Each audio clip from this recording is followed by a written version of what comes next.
I just finished reading a book that was extraordinarily disturbing, but I made it through, and I'm only at halfway through October. My reading stack for October is getting culled at a pretty good rate. I need to be careful with the words I use right now because of the book I just read. I'll get into it at the end of this episode because it's the last. I just finished reading it, but I figured it's the middle of the month. I might as well do a middle of the month update instead of the end of the month because I don't think I'm going to remember everything I have to say, and maybe I want to keep it as light as possible just so that I can come back around and then give a final end of month review. All right, so I'm going to jump into it, and and my brain is so full of what I just experienced. I really hope I don't get too crazy with ramblings near the end of this video, but I'm just going to get into maybe the lighter read.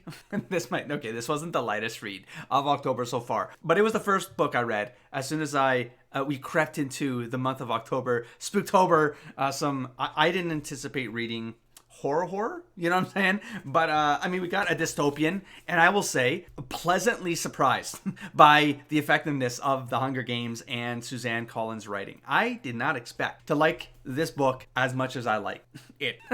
I'm still thinking about the other book. We'll get there. Listen, 5 out of 5. Mostly because I went into this with lower expectations, and I came out of it going, "Wow, that was really good writing." And you know, considering because it's a YA novel, my perception of this is that it was a YA novel for young women, girls, right? And I remember so many people talking about this back 15 years ago, you know, but it sort of died out. Like, I didn't really hear this come up a lot more in the last, let's say, decade or even 5 or 6 years, you know? I just feel like people have moved on from this conversation. But after I finished reading this, I started, and the other ones, I'll get to it.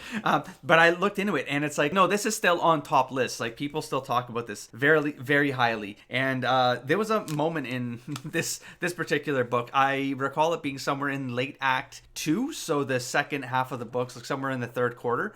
And I don't want to spoil anything because, you know, I like a 5 for me is like, it's a high recommend. Like, I recommend people, like, if you don't think you'll like this book, read it anyways, because like that's kind of where I sat, and I do not regret reading this book at all. There's a scene in here that it definitely choked me up. Yeah, it's in the middle of The Hunger Games. Again, I'm not going to spoil it, but there's a character called Rue. If people have read this book, you know what I'm talking about. And there's a moment with Rue that I was like, yeah, wow, that was well done. Then Katniss starts singing, and well, I'm a pretty stone cold individual, and books generally don't get me eclamped over. What's the word there? Anyways, but that scene got me. I'm gonna move on. I needed a break after Hunger Games, and I moved on to a lighter read. It was sort of a lighter read. Tomie. I mean, it's a beast. It's manga, of course. It's a picture book of sorts. Very creepy picture book. Let me tell you, did I, because I was talking about it in the TBR where I was kind of flipping through this going, I feel like I've read this or like something. Like, there's just something about Junji Ito's art that makes something feel like I've experienced it before. And this is a weird thing because like I was reading this entire thing going, no, I don't think I've read any of this. Or I read one of the other books, which turns out I did. They're kind of behind me here, right? But there's a couple books near the end here where I think I was in the middle of the move, but I had saved a few of these here, and I didn't know what order they were. I could have looked this up yet, right? But I just wanted to read something at some point, somewhere earlier in the year, and I'm near certain I've read probably 3 of those. I mean, I have to flip through them again in order to validate it. But I was kind of going through like trying to find another Tomie story in one of the other books that I'm like, did I read these? But it's like, how do I not remember if I read a Junji Ito collection of work? Like, I don't understand. I think Sliver was on there. Anyway, so there might have been like a short story in one of those ones where it was a Tomie story or something. And so when I was flipping through this, there's just certain like creepy art, like stuff with eyes, stuff with like just weird imagery and stuff like that, that just felt like other Junji Ito stories that I read. Like there was the one with the Hollow. I don't want to get into the other books. We'll get to them. We'll talk about them some other day. But in any case, as I was reading this, I was like, no, I don't think I've read any of these. But the story felt creepily familiar. And the strangeness of the stories in Tomie is that there's this repetition that happens in Tomie, just Tomie, like how she sort of dies, how she has to be. There's like a curse to her. You're not sure if she's really human. She's not. There's no way. I kind of don't want to spoil it, but it's like I can't really spoil it because that's the entire premise of every single short story in this book is effectively the same skeleton. These words are not. I'm not trying to do this. It's Halloween month. Anyways, but I'm just going to tell you, it's like this Tomie character, like when people fall in love with her, they want to cut her to pieces. I'm not sure if there's like some other, oh, love you to bits.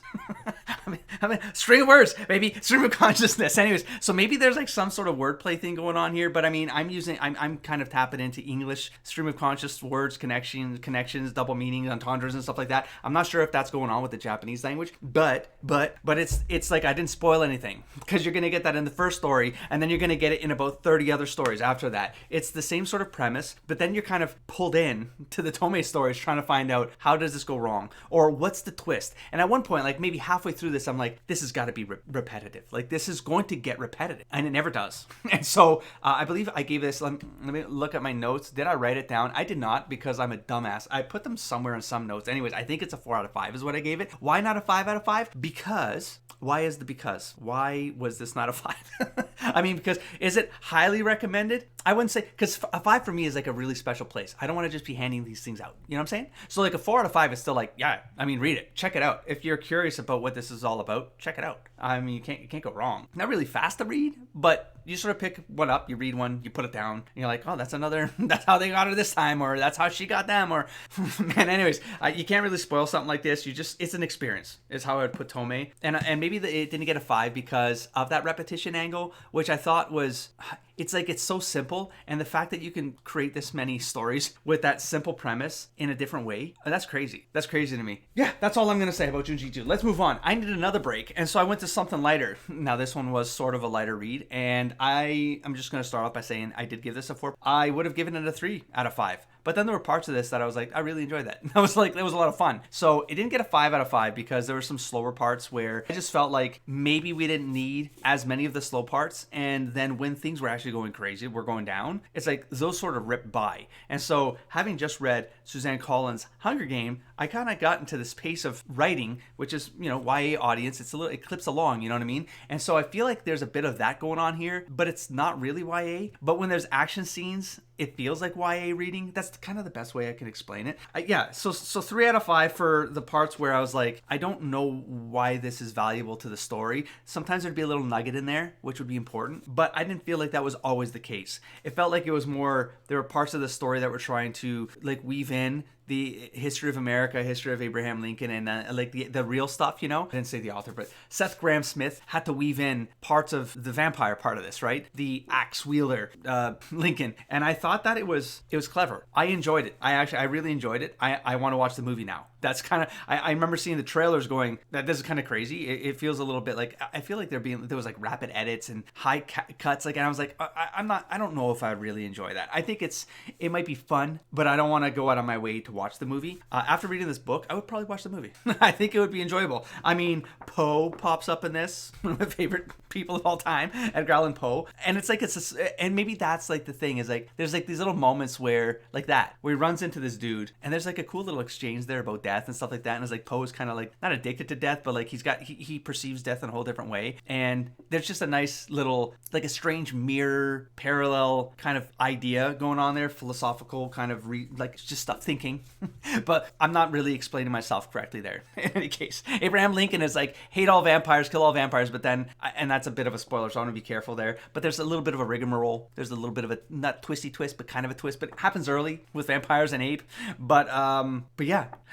That's why it didn't get a 5 out of 5, because I felt like the parts where it could have gone really dark and it could have like contextualized a lot of Abraham Lincoln's vampire huntery part. There's like, this is split into 3 books, right? There's like the early years of Abe as a kid, and then there's the vampire hunter Abe in the second third, and then the last third. It's kind of like him becoming president, and then things kind of have to be brought together with the union and stuff like that. And when I say that, you might think it means something else, but it's kind of something else and something else. The point is, I would still recommend it. It's a 4 out of 5. I think it's a fun read. I think it's a good break of sorts, because it's playful in its dark moments, and it goes so quickly past those dark moments that it didn't get a 5. There's like a slavery component of this, which does weave through the entire story, and it's kind of dark, and I don't want to spoil like the moments that it happens, but I'll say that there's like a really major moment that happens with vampires and slavery and stuff like that, and like slavery is like embedded inside the American history, like America as a new land for the vampires to feed is like, it's all all kind of connected to slavery being like easy livestock sort of thing, and it being like this new land where there was infrastructure to support them. I sort of being like the creatures that they are, being able to kind of not be hidden anymore, hidden in plain sight was another way of looking at this. And I thought like, oh, I wish they went deeper into exploring that and really, really like unraveling that and just really like giving us some plot that was woven into that whole angle of it. But it's tilted more towards, I guess, the real history stuff, even though this the stuff that's not history is woven into that. But it just gets more and more subtle by Act 3. That's what I'm saying. It's not as crazy as like Act 1 and Act 2. I felt like we're just a lot more fun to read, I suppose. Okay, so I'm gonna move on. Abraham Lincoln, there you go, there's that one. And then I was like, okay, about 2 weeks have passed, or a week and a half, week and a half. I'm gonna say a week. The point is, these two books right here, strangely enough, I think I've been kind of talking about these in a different order when I was giving my updates, because I think I thought Mockingjay was like the second book and Catching Fire was the third or something like that. But it literally says on the top here, the final book. I'm not sure. And it literally says on the top here, the second book. So if I was doing that, I'm sorry. I've got I can't excuse what happened. My point is, I ended up reading Catching Fire because I was like, okay, let's see where this goes, because I don't know how Suzanne Collins could kind of create another Hunger Games scenario where we have Katniss as the protagonist drawing us through the story, right? Because it's this like first person present tense writing. It's like you're in there with Katniss and her experiences through the entire thing. And I thought that was like a really immersive way of writing. I don't think I've ever read a book that was in that tense and written with this much dedication, I guess, focus to the character and her emotions and thoughts going through this. But did this get a 5? No. This got a 4 out of 5. 4 out of 5 is still good, right? Still kind of recommended. What did I not like about this? It's not that I didn't like it. A 4 is still like, I like most all of it. I will say that I remember somewhere around page 80 or something like that, there was another moment. I guess it's the catalyst moment that goes from Act 1 to Act 2. You got a little bit overclamped again. She goes to District 11, where it's Rue's district, and there's a moment there that I think I have a faint memory. It's 15 years ago, but I remember the trailer maybe doing like this thing, in that moment. So for all of you who know, now you know the scene I'm talking about, where it's like, I mean, things are like, they're really hard, like something lands really deep, like for me, and I was like, oh wow, that was good, that was really good, and then it goes wrong real fast, like things go south real quick, and then it throws us into an Act 2, and then we get the premise of like, oh, that's how they're gonna do another Hunger Games-esque, and by esque I mean Hunger Games. I don't want to spoil things, right? But not here. I mean, if I do a book review, I'm always going to spoil the hell out of those because I want to talk about everything in the book, right? But I'm going to be a little bit careful with these ones. These are just updates, But for those of you who have read the book, you know what I'm talking about. But anyways, all of Act 2. So Act 2 for me is, of course, I split Act 2 into 2 parts. It's usually like my reading experiences are split into 4, and then I kind of read them, kind of tap it into what I expect to see in the first quarter, the second quarter, third quarter, fourth quarter. So Act 2 is the second part and third part. And for me, there was a lot of kind of like buildup of ideas, but I didn't feel like they were moving as fast as the first book. And then by the time we get to the Hunger Games, well, I don't put this in quotes, they were literally Hunger Games. The Hunger Games part of this, without spoiling, is like when that all happens in the third act, so the last quarter of the book, I feel like things are too fast and I wasn't really hooking into the other characters that were involved in getting us through the last quarter of this book. And so it sort of lost some steam for me. And so 4 out of 5. I still think it's a recommend, of course, enjoy it. That was read in basically a day.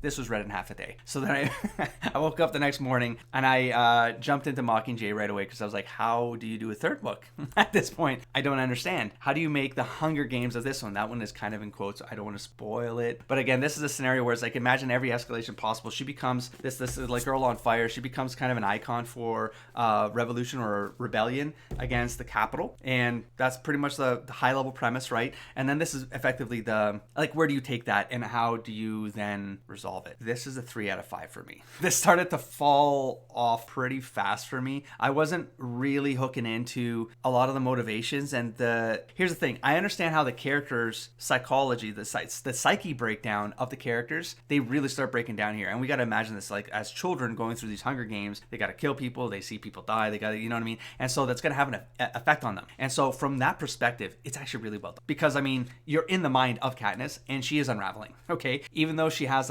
she keeps a presence up and she becomes this icon reluctantly for this movement, but then it gets to the Capitol part, and I would say in the last quarter of this book,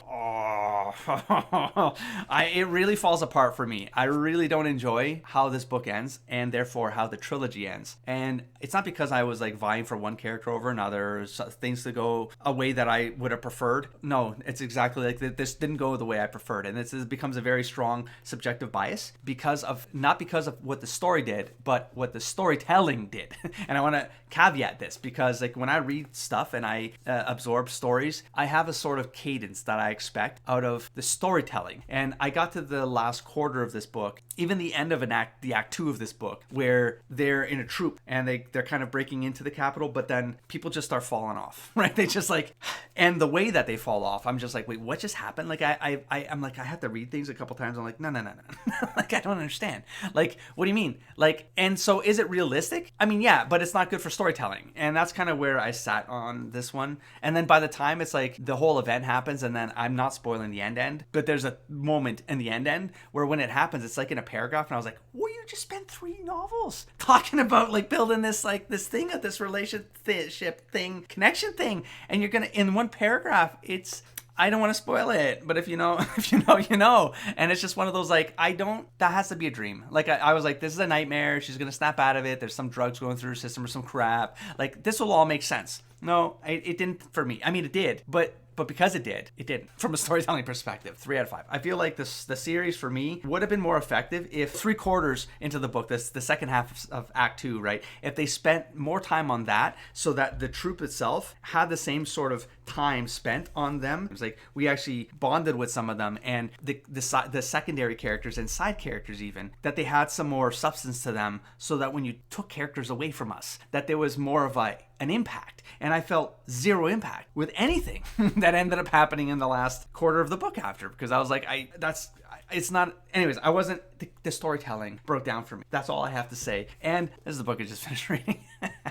This is the book. Cormac, McCarthy, Blood Meridian. And wow. I actually ended up starting this somewhere before Catching Fire. And I was like, I got a quarter of the way through this. I got to about page 100 or something. I was like, nah, I'm not feeling this right now. Like, I'm going to walk away from this book because it is very dark. And like everything you must hear online is absolutely true. All of it is true if somewhat or majorly subdued. Whatever you think, however you think dark this is, it's probably darker than you could imagine it being. It's a very hard read, a very hard thing to read. Just the way that the prose is written. There's no, for example, quotation marks around dialogue. Sometimes there's no apostrophes around words. They're truncated, or is that the right term? And there's no, like, commas are sometimes not a thing.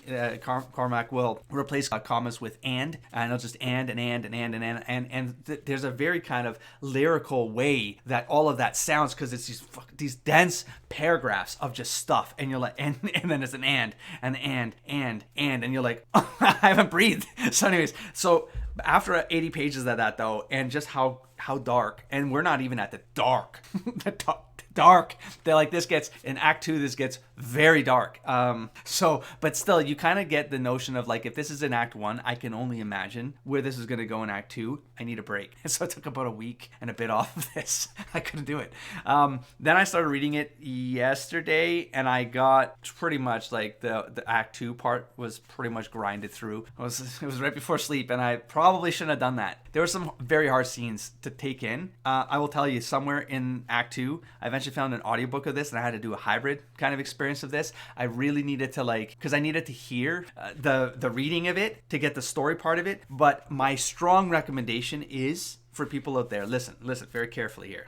If you just want to get the story of Blood Meridian, just use the audiobook. Just listen to the audiobook. It's going to be disturbing, but the narration is going to be good. You're going to get the voices clear in your head. There's going to be, like, the pacing will be better controlled in your head, because your hearing is, the storytelling is going to feel more like you're being told this story at a campfire or something like that. And all these things that, like, they don't really come together, but they do. And there's like this tapestry of events that are just crazy, man. There's no good person in here. So there is. I guess the kid is the closest thing we got, but not really, but sort of. It's hard to explain. I don't want to spoil things, but what I'm saying, what my recommendation was, if you just want the story, just listen to the audiobook. I don't think you're going to get what this book is supposed to be about if you just do the story, but the audiobook. You kind of have to. This is a book where you have to look at the words on the page. if you're not reading it just straight up, I mean, if you're reading it straight up, you're probably not going to absorb, you're going to have to read it 2 or 3 times. Like, you're just not going to absorb everything you're consuming with your eyeballs just because of the way it's written, okay? But at the same time, there's like a feeling that you get reading this kind of prose, which is extremely unconventional, that you cannot get if you're just listening to the audiobook. And so I highly recommend that you at least do it hybrid. If you can't like wrap your head around the prose and the way it's written here, get an audiobook, just listen to it while reading. For me, it actually helps me, like, and the thing with me is like I can actually play it at 2 times speed because I can speed read. Not this. I couldn't speed read this. Like, I had to reread a couple parts of this. But when I'm listening, because I have hyperfocus, when I'm listening to something, I can go times 2 speed, and I actually slow down my reading when I'm listening at times 2 speed. I don't recommend that for everybody. If you're someone who has to really absorb like stuff that you're reading and you're taking in, that's a thing. If you do, you're gonna get some disturbing visions out of this thing. There are parts of this, man, that like some of the moments, they last longer than you want them to last, and then there are moments where it's like a sentence in a block of paragraph, and you're like, what did I just read? Did I miss something? Why are there always, I don't want to spoil things, like there's just a line, they're almost like throwaway lines about like children going missing and stuff like that, and them not being fully dressed. I'm not going to go any further than that. Extremely disturbing, and you have to make a lot of assumptions. So even with that little example I gave, there's moments of this where you're like, I don't understand who did what, and so you kind of have to make assumptions. But by the end of it, because I just finished reading it, oh man, there's like a moment at a bar with a bear and some dance thing and some monologuing about war and God, and I don't want to go too deeply. I'll just say, no, I can't. This is a bit of a spoilery, but if you know what I'm talking about, you know what I'm talking about. And I was reading it very clear on what I was very clear on that motif going on here with the judge. And there's like a symbolic thing there, right?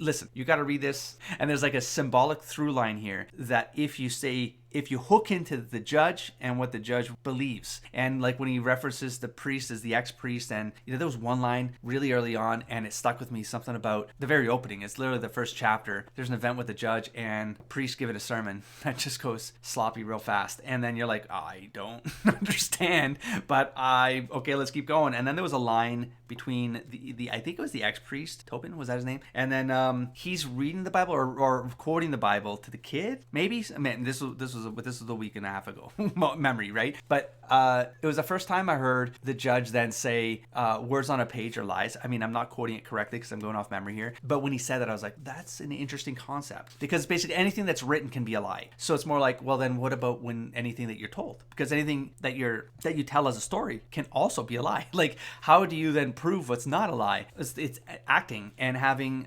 witnesses to the act, and that kind of comes up in literally the last chapter after. There's like in the monologue, that whole memory came back to me because I was like, this is the dance. This is the dance. And oh man. And then there's that one again at the end of a paragraph again where it's almost like a throwaway, like naked over the closet. And I'm not going to explain that any further, but I was like, what? How do we get to the closet? How do we get to this moment? and like, where's the kid? Who's not the kid anymore? He's the man. You know what I'm saying? And then it's like, oh, oh shit.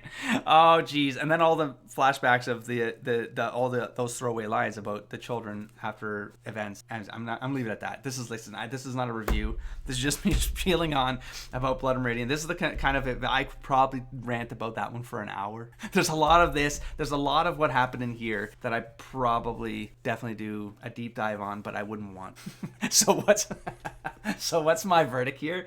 I gave this a 4 out of 5. You might wonder why not 5? Because a 5 for me, as you've heard me say with the other books, is a high recommend.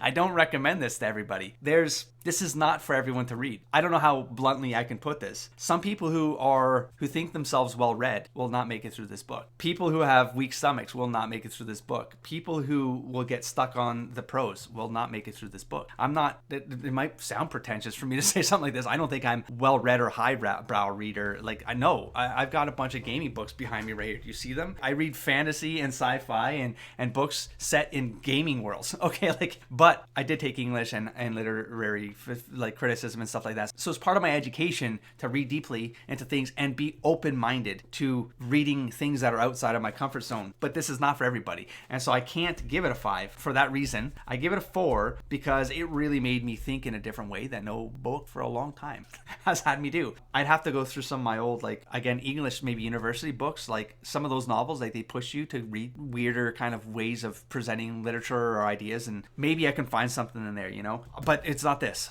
It's not this. There's something about the way this one is written. As an experience, highly recommend, but I don't recommend it. It's a book that I do not recommend. I recommend you read, but I don't recommend that you it's a hard one to, yeah, 4 out of 5. That's all I can say with Blood Meridian. If you know, you know, and if you don't, you'll never know. And if you tried it and you didn't like it, I understand.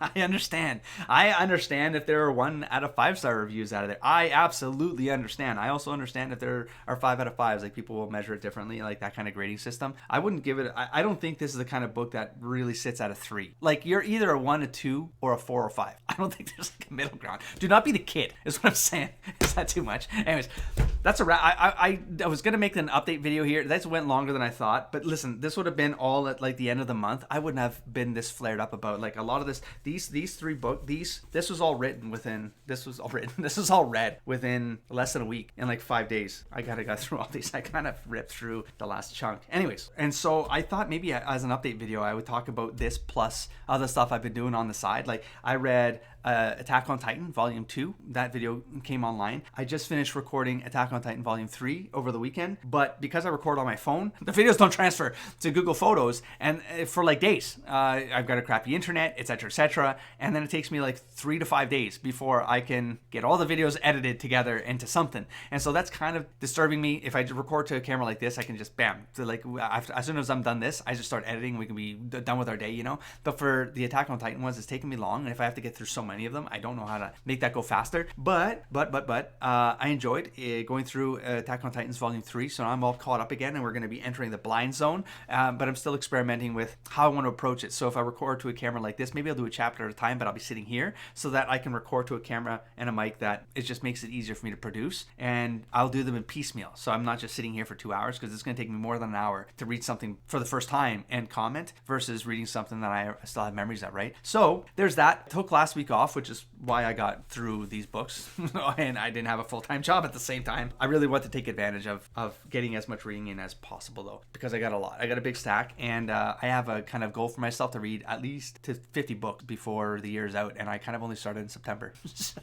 So we'll work on it. I got to throw manga in there, and then manga will help speed that up. I had notes here. I didn't even look at them. I had them up. This is still fresh. But what else did I have to say? I guess I can wrap this up with a few questions out there for the Booktube community. Not that this channel is 100% Booktube, like, because I'm still kind of putting my toe in the water here, testing things, and like this is more like a hobby place for me to like drop ideas and things and talk about things, right, that I'm interested in. But books are becoming a big thing of this, and so I do see a lot of other booktubers, like they'll do the weekly updates, right, or they'll do the mid-month one, which is what encouraged me to do this one now. Makes a lot of sense to me. This doesn't end up being an hour long. You get your little update here, and then we just clip through and move on. I could go more granular with all of these. I did enjoy doing the reviews for Dracula and Frankenstein. Those ones, of course, take me a little bit longer to do. I do take my notes that I then don't end up reading, but it's like, at least it's fresh in my head, and then I can ramble about it, which is what I would do here. I would have done it to the entire trilogy of the Hunger Games, because I thought that I was thinking I had a lot of thoughts during that. But see, now I've already filled those thoughts in with Blood Meridian. I was like, now they're all baking together. And I'm like, it's harder for me to do a review when I have to come to it again, you know, or after, you know what I'm saying? Like after I've read other things and like blurred things. And I say this because shit,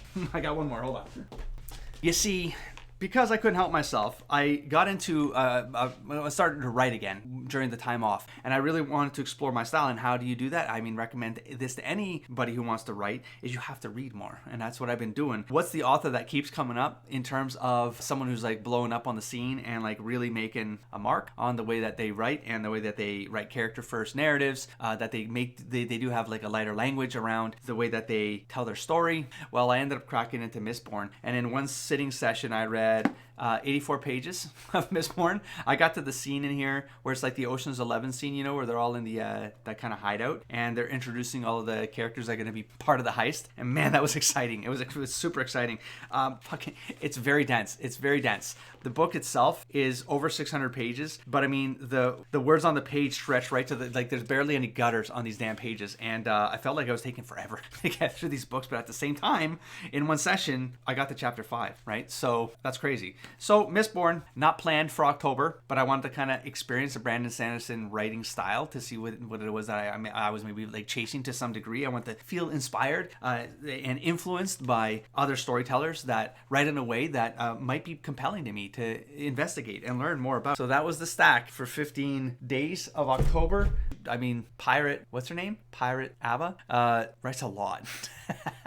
I mean, I don't think I can write that fast. There's no way. I do have a full-time job, and if I still want to do videos for YouTube, no, no, that's too much. But I could probably pull something off, like 2 updates a week or something like that, 3 updates a week, and maybe not like 2,000 words, like Pirate Abbott. What is it, like 1,000 or 2,000 words a day is what was getting outputted there, or something like that, something crazy like that. I still have an idea for Wandering In that I'd like to bring to the channel at some point, but I need to get through Attack on Titan first, and then I'll probably do something similar like that while reading Wandering In. Maybe we'll do a little bit of a vlog thing. I shouldn't be hitting this desk while I'm talking. It's bouncing my camera around. But yeah, it's inspiration all over the place. Reading. Imagine that, right? Makes me want to write. Yeah, because you gotta fill in, you gotta fuel up the imagination, and then it'll come out. So just in general, lots of stuff happened these last 2 weeks. I'm back at work though. It's very late at night now, but I'm not gonna have as much time to read as I did for the last week. But I have a lot of vacation days left that I have to burn away before the end of the year. So we're gonna get through a lot more books, folks. Enjoying the process of it and trying to find a groove that makes sense to me, you know, and then we'll go from there. Cool. So thank you for checking out this video, this update, whatever this was. And I just want something to edit because I'm sitting on with 1/3 of my Attack on Titan volume 3 vlog, because those other videos are just not getting uploaded to the damn site so I can edit them. So I just want something to edit tonight before going to bed. I'll try to do this one, and then if this works out, then I'll do more of these more often. Cool. Catch you there. Don't forget to explore, engage, and inspire, buddy. Peace.